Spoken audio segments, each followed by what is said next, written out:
Největší boháči světa. 1000 miliardářů a téměř 9 milionů multimilionářů. Podíváme se, jak přišli ke svému majetku a za co rádi utrácejí.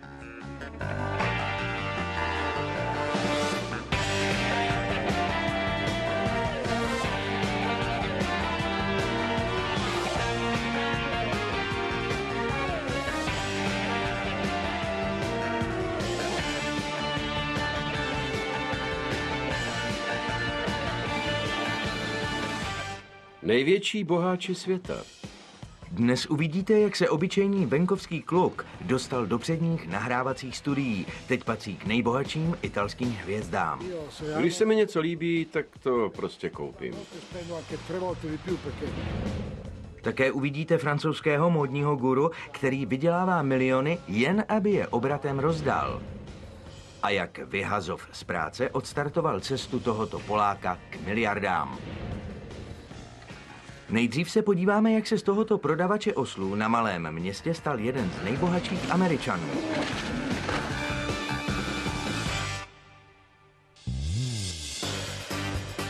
Představte si velmi exkluzivní milionářský klub, který přijímá jen 150 nejbohatších lidí světa.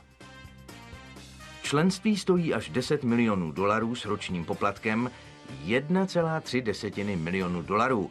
Historické hrady, hladké pláže, panenský sníh na horách, tryskáče, jachty a golfové kluby jen pro těch několik vyvolených.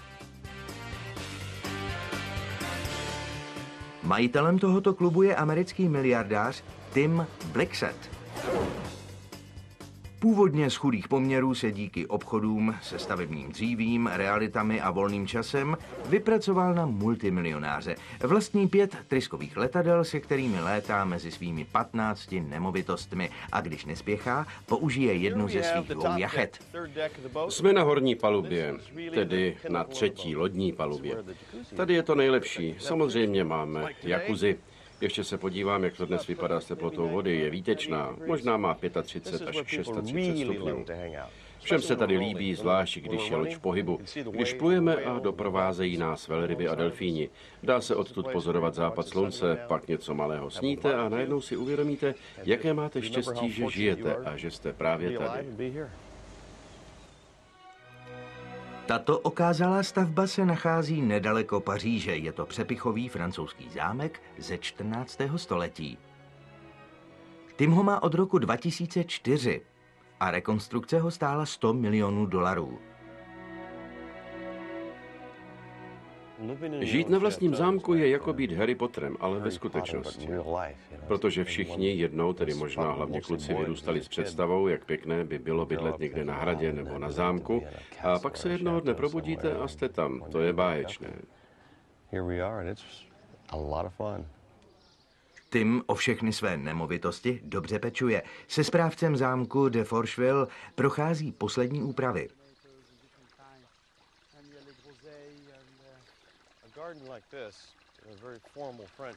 Takováto zahrada, tedy velmi formální francouzská zahrada, by měla být velmi dobře uspořádaná. Mám rád dokonalé věci a tohle místo už takové pomalu je. Sice ještě ne úplně, ale už se to k tomu blíží a podle mě, když od života čekáte dokonalost, když žijete tak, jak žijete, když obchodujete, jak obchodujete, je to tak lepší.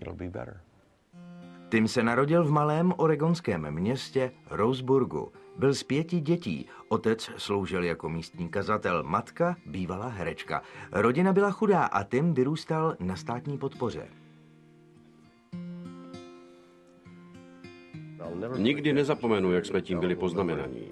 Na základní škole seděly děti ze sociálně slabých rodin na jedné straně místnosti a děti z bohatších rodin, myslím, že to bylo 25 centů za oběd, a oni prostě vyhlásili sociální případy na tuhle stranu místnosti a všechny ostatní děti na druhou. Jejich rodiče mohli platit a proto si nás také dobírali.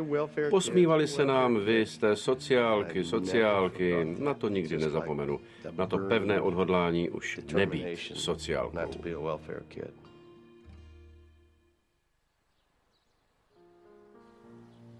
Ferrari. Luxus mezi světovými automobilkami. Právě mají 60. výročí a Timův francouzský zámek je dokonalé místo na oslavu. Kam je dáme? 12 nejstarších aut se vystaví tady a 100 dalších aut se dá zaparkovat tamhle, kde bude také hlavní vjezd.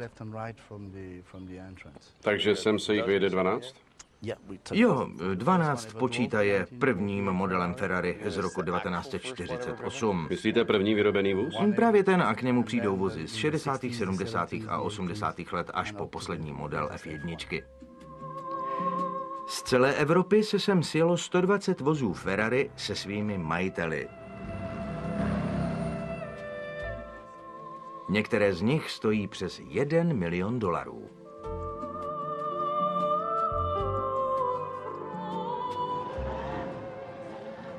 Tato 125 Sport je vůbec první vyrobené Ferrari.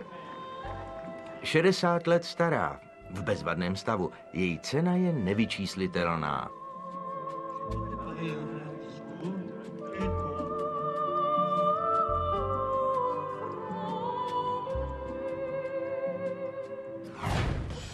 Dále uvidíte, jak se Tim dostal z bídy na výsluní. A polského miliardáře a ateistu, který postavil kapli mnoha vyznání.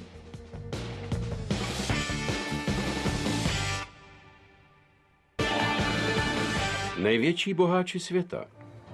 Americký miliardář Tim Blixet oslavuje na svém francouzském zámku ze 14. století 60. výročí Ferrari.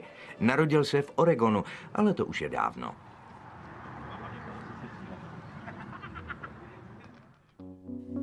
Tim musel vydělávat od útlého dětství. V 10 chodil po škole pomáhat do obchodu s potravinami a na kole rozvážel tiskoviny. První větší obchod jsem udělal, když jsem koupil 3 osly po $25. Přivedl jsem je domů, předělal jsem je na takzvané soumary a dal jsem si do novin inzerát, že jsou po $75. Prodali se na první zavolání, takže změnou názvu z osla na soumara jsem strojnásobil cenu.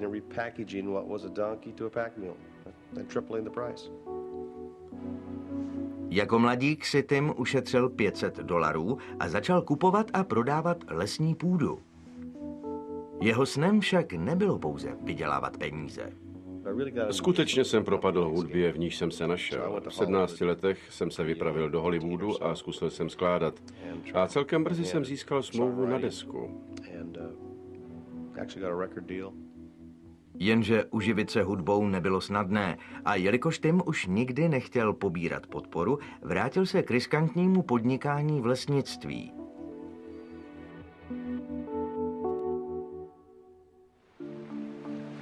Jeho hazardní hra brzy přinesla ovoce.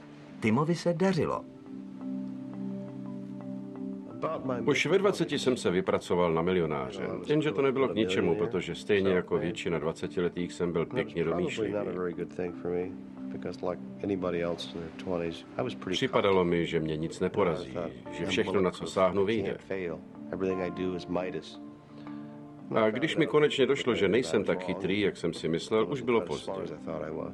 Špatná úroková sazba a klesající cena stavebního dříví srazila Timovi vaz.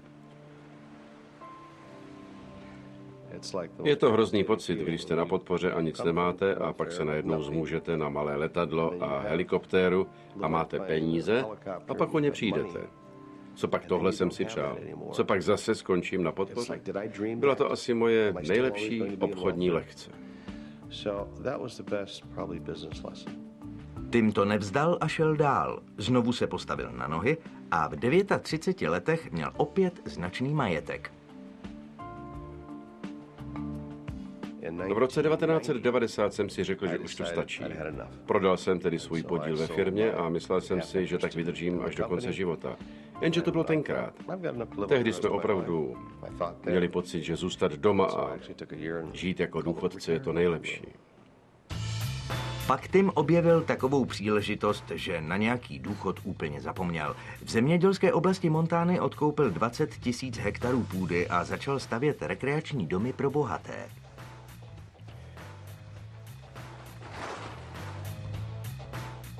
Chtěli jsme obnovit rodinné prostředí. Chtěli jsme vytvořit místo, kam by mohly jezdit rodiny úspěšných podnikatelů nebo bohatých dědiců, kde by se takoví lidé mohli prostě v klidu sejít jako rodina. Rodiče byli spokojení a pochvalovali si, jak jim u nás bylo s dětmi dobře. A tak jsme hned od začátku věděli, že to byl správný tah, že koncepce rodinné dovolené byla pro Yellowstonský klub to pravé.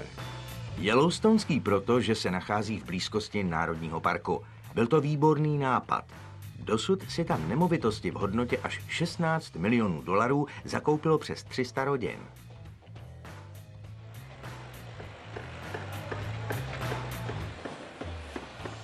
Tohle je náš poslední plán. Jmenuje se Enkláva. A je to úžasný projekt. Je to soubor nádherných rezidencí o rozloze 450 metrů čtverečních. Lyžování přímo u nosu. Taková je naše koncepce. Několik málo budov a spousta volného místa. Jelikož hora patří Timovi, je to jediný soukromý klub na světě s vlastním lyžařským střediskem. Když se prodá všech plánovaných 864 objektů, přijde si Tim na další 1 miliardu dolarů a nyní má ještě velkolepější nápad, který mu vynese další miliony. Máme připraveno 150 světových členství, které nevyžaduje vlastnictví, tedy nemusíte přímo investovat do koupě nemovitosti, ale využíváte ji jen podle svých potřeb. Budou to 3 miliony za vratné členství, což znamená, že když vás to přestane bavit, příspěvek vám vrátíme. Tim pro spokojenost svých milionářů neúnavně vyhledává nejzajímavější světové destinace.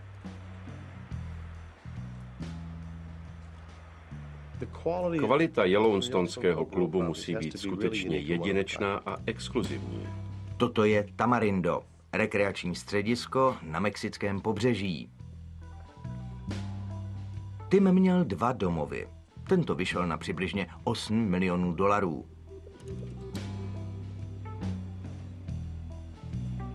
Pendlovat mezi domem a investičními projekty není zase tak těžké, pokud máte k dispozici 5 tryskových letadel. Vždycky říkám, kdybych měl přijít o všechny materiální věci, naposledy bych se vzdal letadla. Komerční leteckou přepravu jsem využil před 8 lety, tedy kromě loňského letu z Paříže do Istanbulu, a to jen proto, že nebyla jiná možnost. Podle mě by měl každý majitel tryskáče aspoň jednou za rok použít běžnou linku, aby si vážil toho, co má.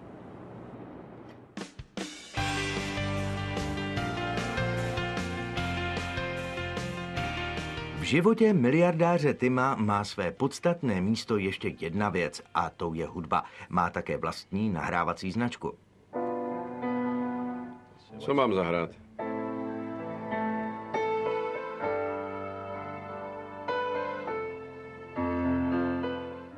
Tim nikdy neodložil svou kytaru. Posledních 10 let se s partnerem intenzivně věnovali písňové tvorbě. Dnes je hudba v mém životě ještě důležitější než předtím, protože píšu mnohem víc písní a stává se ze mě lepší skladatel. Baví mě to a strašně rád jsem v nahrávacím studiu. Když v roce 2005 zasáhl New Orleans hurikán Katrina, napsal Tim píseň k charitativním účelům, která vynesla 120 milionů dolarů. Události kolem Katriny nás velmi zajímají. Zapojil jsem se do toho prostřednictvím Warner Music Group a NBC a v New Yorku jsme založili organizaci Humanity Plaza za účelem obnovy bydlení. Na tom mi opravdu hodně záleželo. Kromě toho, že si Tim s chutí užívá plodů své práce, rád také věnuje peníze na dobrou věc a pomáhá lidem v nouzi. Co se týče zábavy, necítím se nijak provinile, protože úspěch, kterého jsem dosáhl v průběhu mnoha let, se dostavoval postupně. Takže si koupíte velkou loď a pak ještě větší a najednou vám ani nepřijde, že máte skutečné monstrum. Proto myslím, že je to v mém případě naprosto normální. Prostě si to můžu dovolit a jsem za to vděčný. Ale v žádném případě netrpím pocitem viny za to, jak dobře se mám.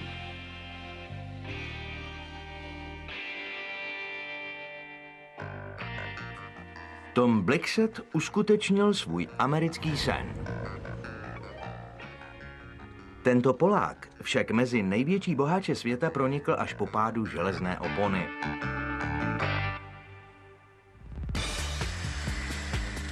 Alexandr Gudzovati dal vyrobit 17metrovou bronzovou sochu se zlatou koulí na vrcholu. Bude stát v Jeruzalémě jako symbol jednoty. Excentrického miliardáře, který je současně humanistou i pacifistou, vyjde toto dílo na $4 miliony a je jen zlomkem jeho projektu. Nevím, kdy jsem si uvědomil, že jsem bohatý. Bez falešné skromnosti bych chtěl říct, že když se rozhodnete vydělávat velké peníze, pak byste se neměli soustředovat jen na výsledky. Prostě musíte tvrdě pracovat a výsledek se dostaví. Alexandr Gudzovati je 5. nejbohatším Polákem. Vlastní společnost Bartimpex, dovážející plyn z Ruska s hodnotou $400 milionů. Mezi Varšavou a svým obrovským venkovským sídlem jezdí precizně restaurovaným vozem Bentley Air Continental z roku 1954. Za stavbu tohoto moderního paláce utratil $30 milionů. Gudzovati s druhou ženou Denutou a nejmladším synem Michaelem se rádi nechávají hýčkat svými 10 sluhy. A také mají k dispozici 12metrový krytý bazén. Tenisový kurt a nesmíme zapomenout na vybranou sbírku umění. Ale domů si dává jen kopie. Podle něho by originály měly viset v galeriích, aby je mohli vidět všichni lidé. Na jeho pozemcích se nachází i jedna z nejlepších soukromých stájí v Evropě s více než 20 plnokrevnými parkourovými koňmi. Gudzovati má vlastní tým, který se účastní mezinárodních závodů.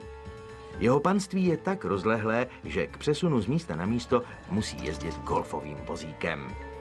Ale ani ne před 20 lety byl bez práce a v téměř beznadějné situaci. No i zastávám se bez práce. Prožil jsem 3 hrozné měsíce, kdy jsem byl úplně bez příjmu a syn v té době zrovna studoval na vysoké škole. Přišel jsem o služební auto, sekretářku i peníze.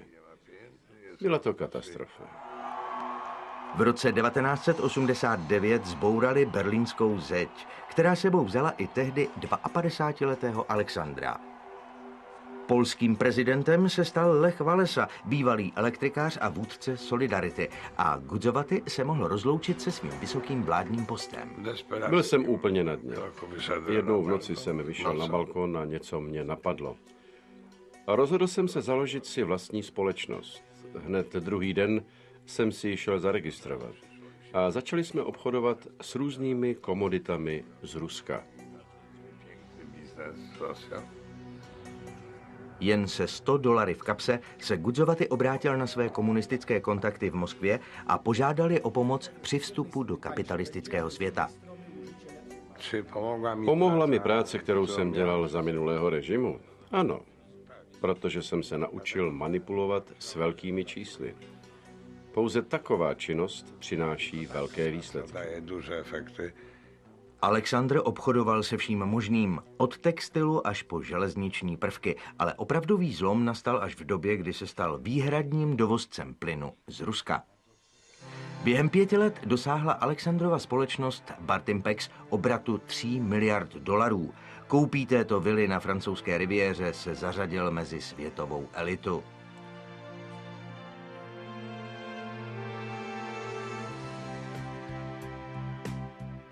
Jak zobaczyłem to miejsce. Hned jak jsem dům uviděl, jsem věděl, že bude můj. Není jednoduché prozradit, kolik takové bydlení na riviéře stojí. Mohu jen říct, že před 4 lety mi za něho jeden bohatý Londýňan nabízel 35 milionů euro.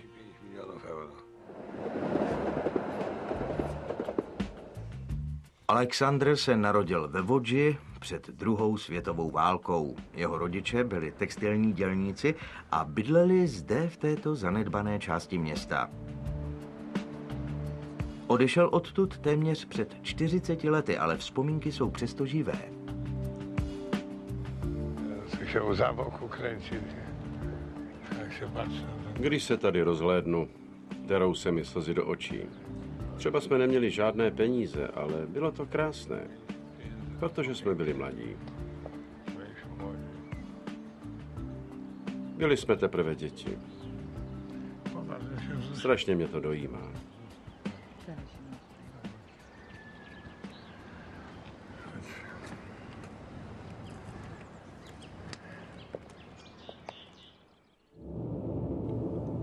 Polsko okupovala nejdřív německá a pak sovětská armáda. V roce 1945 došlo v Alexandrově životě k zásadnímu okamžiku. Bylo mu 7 let a vyděšeně sledoval, jak ruský voják zastřelil jeho oblíbeného knírače. Pamatuji se na to, jako kdyby to bylo dnes. Mohli bychom namalovat tmavou kaluž krve, kterou jsem měl u nohou, a mrtvého psa a babičku, která tiše plakala, protože se bála vojáků. Přiznám se, že ten smutek pořád nosím v sobě.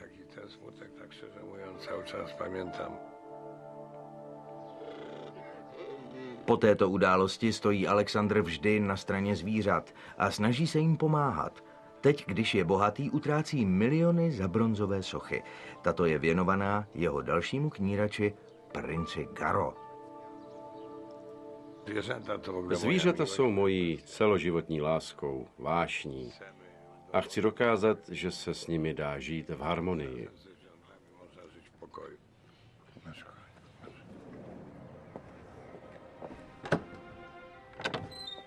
Ateista a pacifista Gudzovati si doma nechal postavit tuto kapli mnoha vyznání. Je vyzdobená symboly a ikonami hlavních světových náboženství. Mám ji rád, je mi tu dobře. Mohu přemýšlet. Mohu uniknout z reality. A to mi hodně pomáhá. Navíc je pěkná dokonce. Krásná. Alexandr se někdy nechává unést zvláštními nápady. Jako dávní egyptští faraoni si i on nechal postavit pyramidu.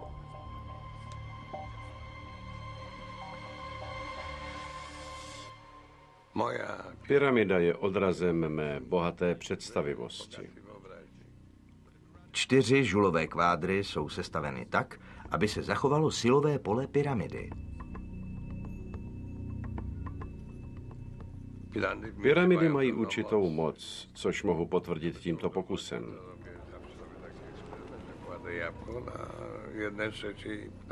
Pod pyramidu položím jablko a druhé dám na zem. Uvnitř pyramidy vydrží déle. Znamená to tedy, že tu existuje určitý druh záření s antibakteriálními účinky.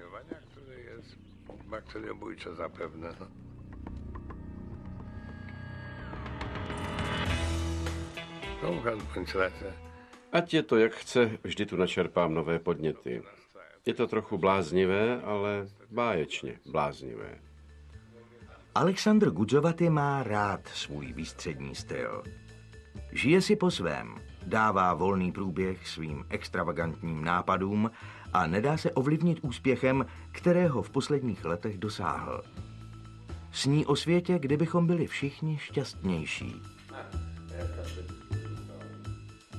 Dále uvidíte, jak muž, který chodí nahý, zbohatl na šatech.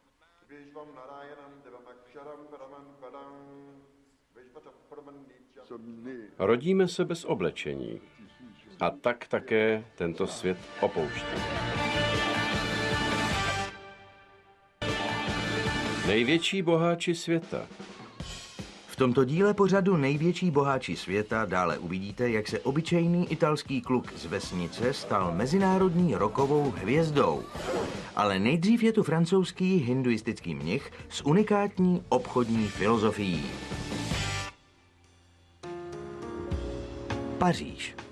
Světová kulturní metropole. Sídlo největších módních značek.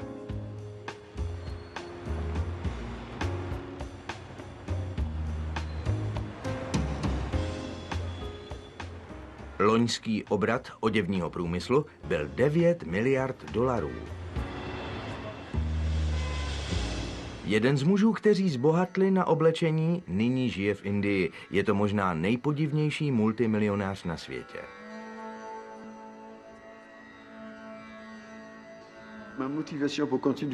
Do další práce mne motivuje hlavně to, že tím svým zaměstnancům mohu poskytnout možnost seberealizace. A jestli podle mého příkladu dojdou určitého sebepoznání, pak mi to stačí. Christian Faber se nyní jmenuje s vámi Pranavananda Brahmendra Avaduta, nebo zkráceně Swami. To je hinduistický výraz pro mnicha. Když se mi zrovna nedaří, znamená to, že se mě vyšší bytost rozhodla odměnit později. Nebo jsem nepracoval pořádně.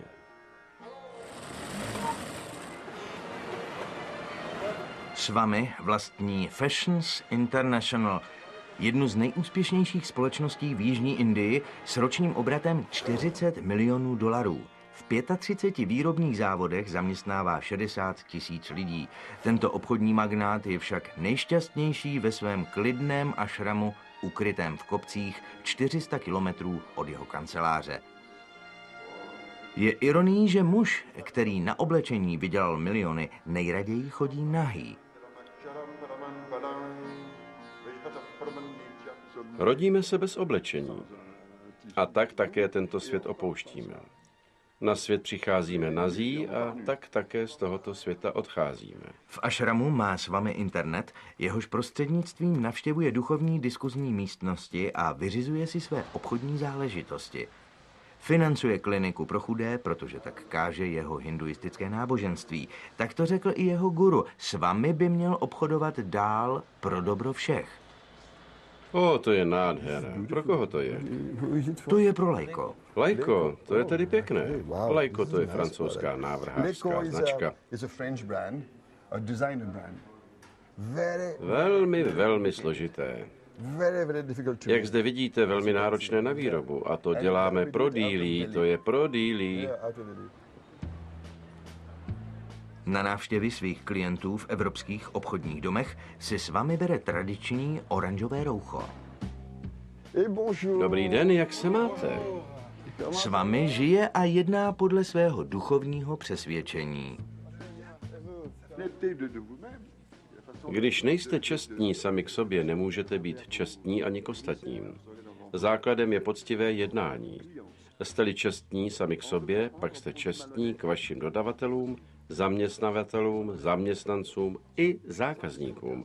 Nemůžete prodávat mizerný výrobek. Nejde to, protože dřív nebo později se vám to vrátí i s úroky. Jedním ze Swamiho největších zákazníků je Libertos Toulouse na jihu Francie. Zajišťuje obchod mezi mezinárodními obchodními domy a jejich indickými dodavateli. Z každého vyvezeného kusu má zisk $2,5. Loni exportoval přes 12 milionů svršků. V létě jsem koupil 100 000 kusů.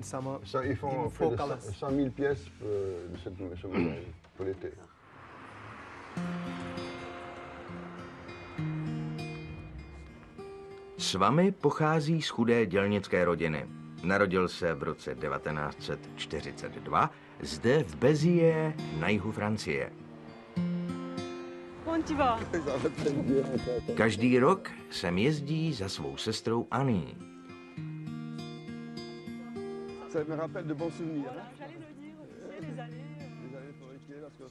Bohužel teď mi umřela maminka. Všechno nám šila. Všechno jsme měli od ní. Moje máma byla krejčová. A to se nám velmi dobře hodilo. Neměli jsme moc peněz a ona nám šila všechno naše oblečení.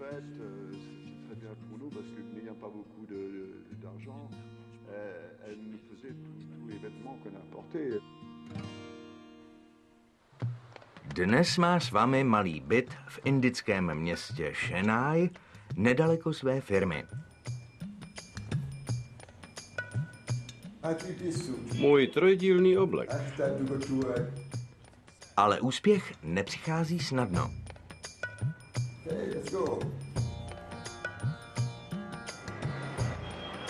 V roce 1971 dostal nabídku vyvážet kůži do města Chennai, později známého jako Madras. Swami se chopil příležitosti a odjel do Indie se ženou a novorozeným synem Nikolasem. Když vystoupíte z letadla, zasáhne vás vlna horka, lehkého horka a máte pocit, že jste spadli do prádelny. Překvapilo nás to.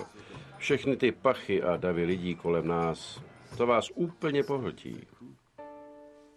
Se ženou si Indii zamilovali. Pak vláda nečekaně zakázala veškerý dovoz kůží. S vámi byl najednou bez práce a bez peněz.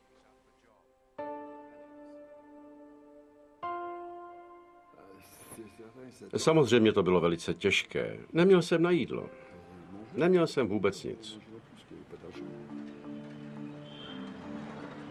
Žena ho opustila a syna vzala sebou, ale s vámi vytrval.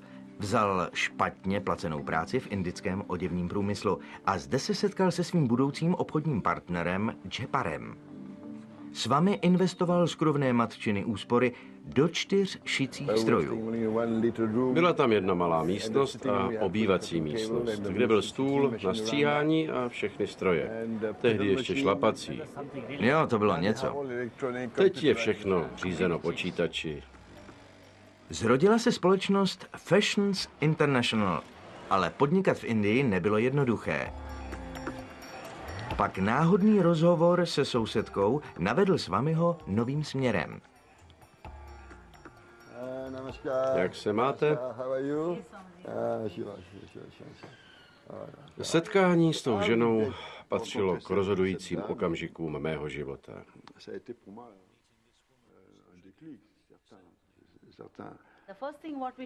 Nejdřív jsme mluvili o tom, jak moc mě štve neschopnost jiných, jak se tedy odlišit od průměru, to byla jeho první otázka.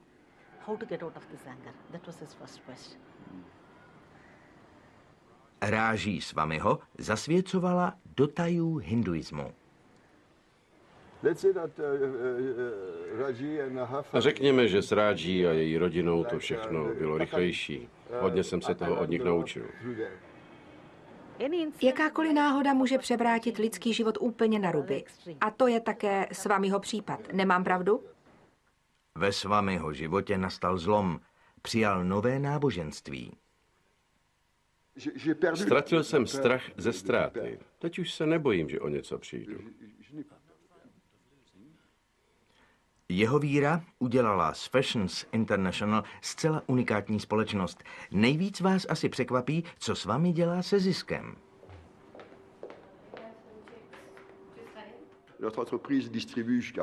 Naše firma rozdělí 56% tržeb svým zaměstnancům. Nejen ve mzdách, ale také prostřednictvím různých prémií, které závisí na délce zaměstnání, pozici ve společnosti a tak dále. Rozdíl je také v tom, co si vydělá zahradník, řidič nebo výkonný ředitel. Každému podle jeho zásluh.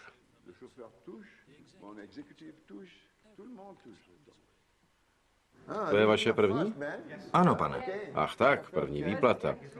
Tohle je jen část, jen její část, chápete? Dostanete ještě něco navíc.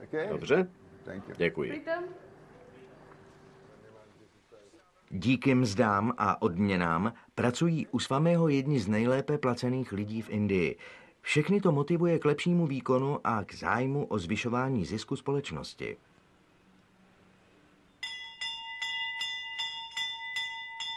Swami si měsíčně vyplácí jen $200, což bohatě stačí na jednoduchý život člověka, který se zřekl materiálních věcí. Jeho jedinou zálibou jsou zlaté svatyně hinduistických bohů.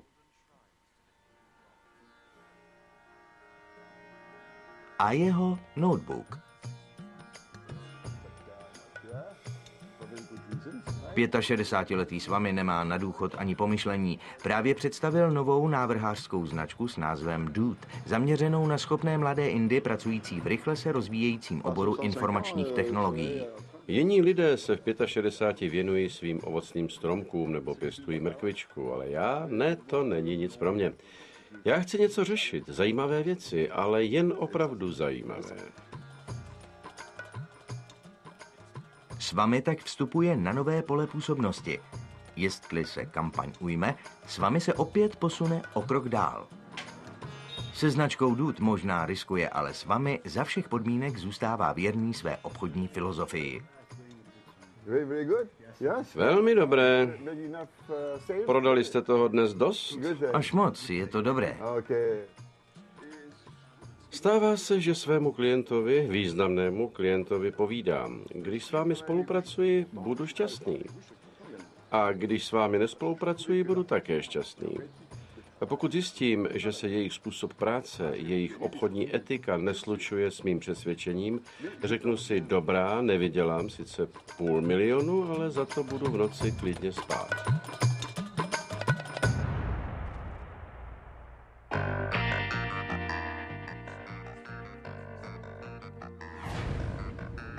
Tento muž zůstal věrný svému přesvědčení a stal se největší italskou rockovou hvězdou.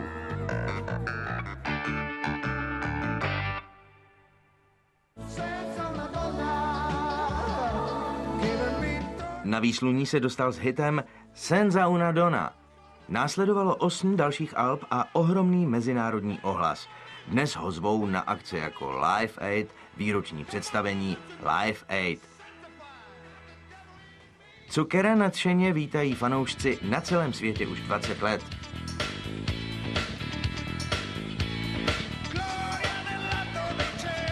Prodal přes 30 milionů alb svého italského blues, stejně jako Coldplay, a vydělal 85 milionů dolarů. Život na toskánském venkově působí na rockovou hvězdu jako balzám.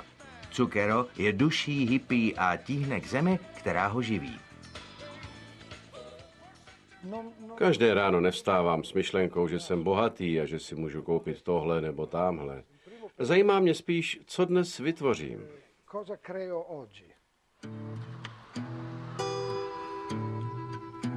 Rockové hvězdy jsou známé tím, že utrácejí miliony za své nedobytné pevnosti.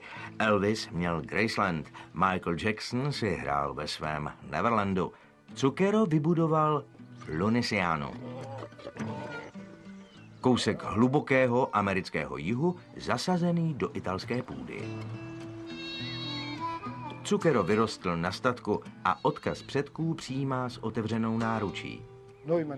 Jedli jsme jen to, co jsme si sami vypěstovali. Pocházím ze sedlácké rodiny. Moji rodiče i rodiče mých rodičů pracovali na poli. A tak jsem vyrůstal. Vedl jsem jednoduchý vesnický život. A proto jsem takový, jaký jsem. Zatoužil jsem odejít, opustit venkov a postarat se, aby ze mě něco pořádného bylo.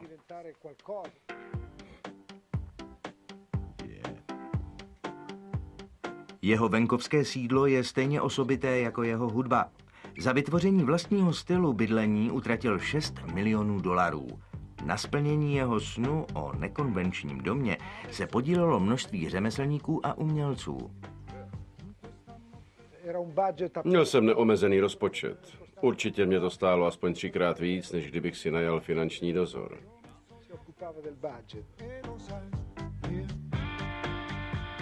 Všechny tyto věci jsou originální. Dlouho jsem vybíral. Možná se zdá, že jsou vyrobené z jednoduchých materiálů, ale ve skutečnosti byly pěkně drahé. Za všechno se musí platit. Když chcete takto krásně vymalovaný strop, nemůžete si pozvat chlápka s Primalexem a válečkem, potřebujete malíře a umělce. A za takového mistra je samozřejmě také pořádný příplatek. Zucchero nachází hudební inspiraci v blues. Spojil hudbu amerického jihu s italským soundem. Zpočátku se to skoro nikomu nelíbilo, dokonce ani v jeho vlastním nahrávacím studiu. Moje nahrávací společnost mě tlačila do melodické italské hudby. Do takové té typické tvorby. 8 let jsem zkoušel, jestli uspěji, nebo jestli bych si měl hledat jinou práci.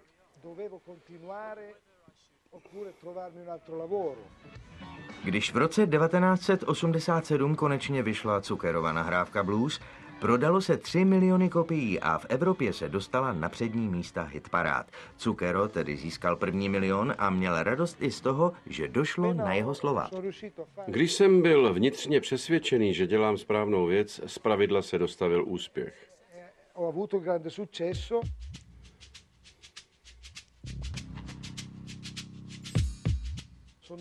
Mám rád detaily. Podle mě na detailech hodně záleží. Zucchero se rád chlubí tím, že je puntičkář. Věří, že právě v tom spočívá tajemství jeho úspěchu. Někdy se však projevuje trochu zvláštně. Někdy zjistím, že se věci přesunuly a musím je vrátit na místo. Mám v tom svou vlastní logiku. Když něco hledám, vím přesně, kde to je. Potřebujete mít nějakou kázeň, například takový dirigent. Může být blázen, jaký chce, ale večer musí přimět orchestr k poslušnosti a jen na něm záleží, jak jim to bude ladit. To také platí pro skladatele. Jste hlavně muzikant a pak následuje všechno ostatní.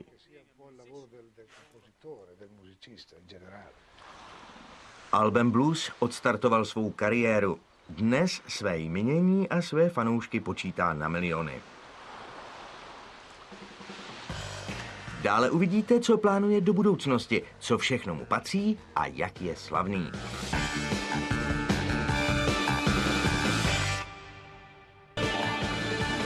Největší boháči světa. Milionář a hippie Zucchero tvořil s předními světovými hvězdami. Naspíval duety s Pavarottim, Milesem Davisem a Elvisem Costello. Ale až duet z roku 1989 s Paulem Youngem, Senza una donna, z něho udělal hvězdu světové velikosti.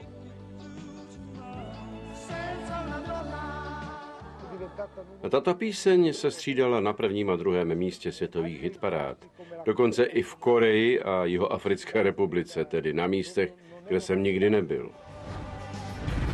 Jeho italská interpretace blues mu vynesla řadu hitů. Během své 20leté kariéry spolupracoval s takovými umělci jako Tom Jones, Eric Clapton, Sting a se skupinou Queen.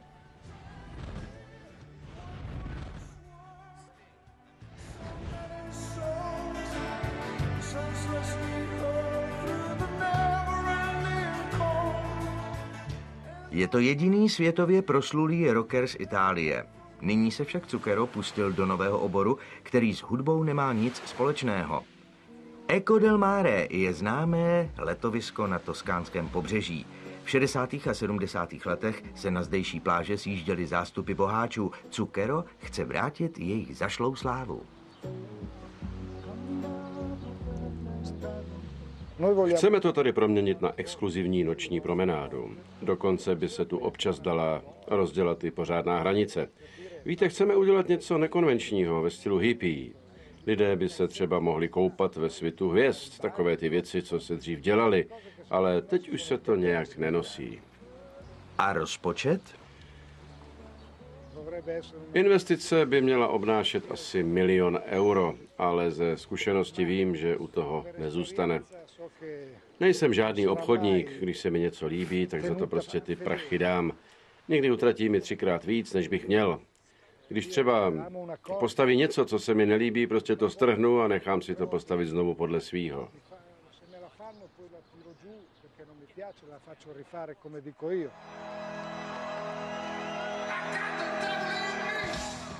Když si zrovna nehraje na obchodníka, tak hraje na koncertech.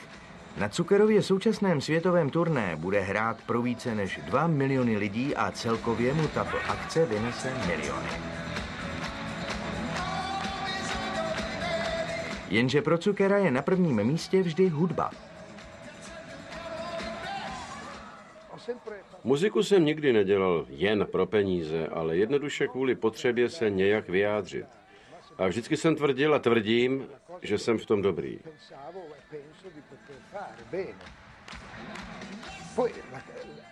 Úspěch mi přinesl bohatství, ale bohatství nikdy nebylo mým hlavním cílem. Byl to důsledek.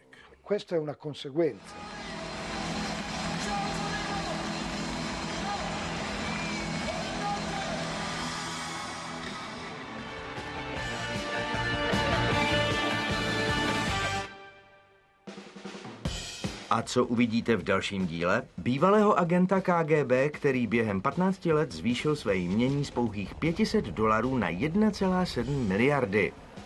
Ambiciózního anglického ekologa a podnikatele s vizí budoucnosti a nejžádanějšího australského starého mládence a jeho cestu ke $400 milionů.